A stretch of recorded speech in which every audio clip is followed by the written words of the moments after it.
देखिए, आज पर्याप्त सबूत मौजूद हैं, न्यूरोलॉजिकल सबूत। ये प्रश्न काफी समय से पूछा जाता रहा है, क्या हम विकसित हो सकते हैं? बहुत से लोग पूछ रहे हैं, क्या हम दिमाग को बड़ा कर सकते हैं ताकि हम बेहतर काम कर सकें, हम ज्यादा समझदार हो सकें, हम बहुत कुछ कर सकें। तो न्यूरोलॉजी से जुड़े कुछ वैज्ञानिकों ने इसे हमें समझाया है।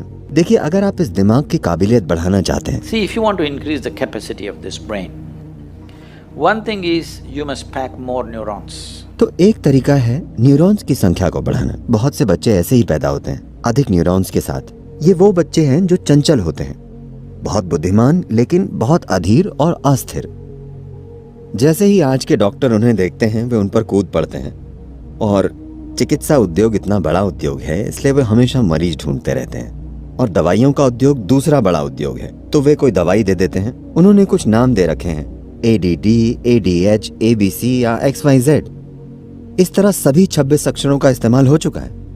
पर अगर कोई बच्चा ऐसा है तो यह असामान्य नहीं है, यह सामान्य है। बहुत से बच्चे ऐसे पैदा होते हैं, उनके दिमाग में ज्यादा न्यूरॉन होते हैं। अगर आप बच्चे को बहुत सी शारीरिक गतिविधियों में लगा दें, नींद और शारीरिक गतिविधि, अच्छी शारीरिक गतिविधि, तो आप देखेंगे कि 6 या 8 साल की उम्र तक वो खुद को सुधार लेगा।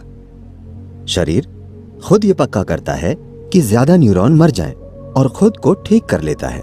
लेकिन अगर उससे पहले आप उसे शांत करने वाली दवाई देने लगेंगे तो हो सकता है जीवन भर वो उस दवाई पर निर्भर हो जाए। ये एक बात है। आपकी दिमागी काबिलियत को बढ़ाने का दूसरा तरीका न्यूरॉन के आकार को बड़ा करना है। अगर आप न्यूरॉन के साइज को बढ़ा दें तो दिमाग की काबिलियत बहुत बढ़ सकती है। लेकिन फिलहाल यहां आराम से बैठे हुए आपकी ऊर्जा के 20% से बड़े हिस्से का उपयोग आपका दिमाग कर रहा है। आपका दिमाग बस इतना सा है, मुश्किल से 2 पाउंड। इतना बड़ा शरीर बस 80% उपयोग करता है, 20% का उपयोग यहां होता है। अगर आप न्यूरॉन का साइज बढ़ाएंगे तो ये इतनी ऊर्जा की मांग करेगा जो शरीर पूरी नहीं कर पाएगा। तो न्यूरोलॉजी की राय यही है। लेकिन 15,000 से ज्यादा साल पहले आदि योगी ने एक बड़ी अनूठी बात कही थी। लोगों ने यही सवाल पूछा था।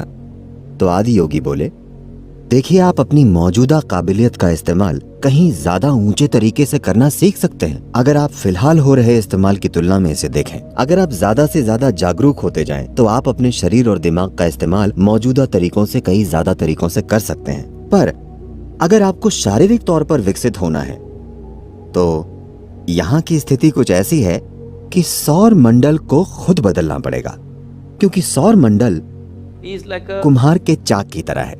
उसने इसे बुना है और ये शिखर तक पहुंच चुका है।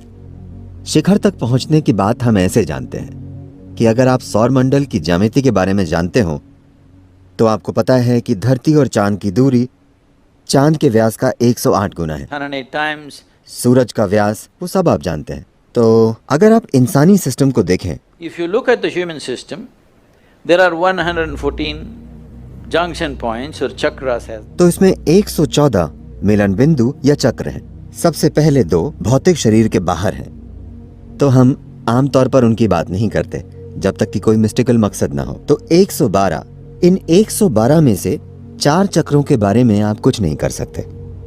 अगर आप 108 का ख्याल रखते हैं तो बाकी 4 खुद ही काम करने लगते हैं। उनमें अपनी बुद्धि होती है, हम उनके बारे में कुछ नहीं कर सकते। तो आपके पास 108 उपलब्ध होते हैं। वे देखकर कहते हैं, देखिए 108 आपके पास उपलब्ध हैं। तो सौर मंडल की ज्यामिति कुछ ऐसी है कि जब तक कि इसका ढांचा ना बदल जाए, आप शारीरिक तौर पर और विकसित नहीं हो सकते। लेकिन उसी चीज का ज्यादा से ज्यादा बेहतर तरीके से इस्तेमाल करने की काबिलियत हमेशा आपके लिए उपलब्ध होती है। तो अगर आप इलॉन मस्क के साथ इसे विकसित करने की इच्छा रखते हैं, नहीं, पर क्या आप इसका बेहतर इस्तेमाल कर सकते हैं? क्या हम हमेशा इसका बेहतर इस्तेमाल करना नहीं सीख रहे, शरीर और मन दोनों का?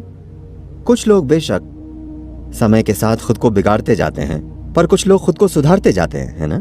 अगर आप इच्छुक हैं तो ये संभव है। इच्छा होने का मतलब है, अगर आपको वाकई इच्छुक होना है तो आपको जागरूक होना होगा। अगर आप जागरूक नहीं हैं तो आपने अनजाने में इच्छा छोड़ दी है।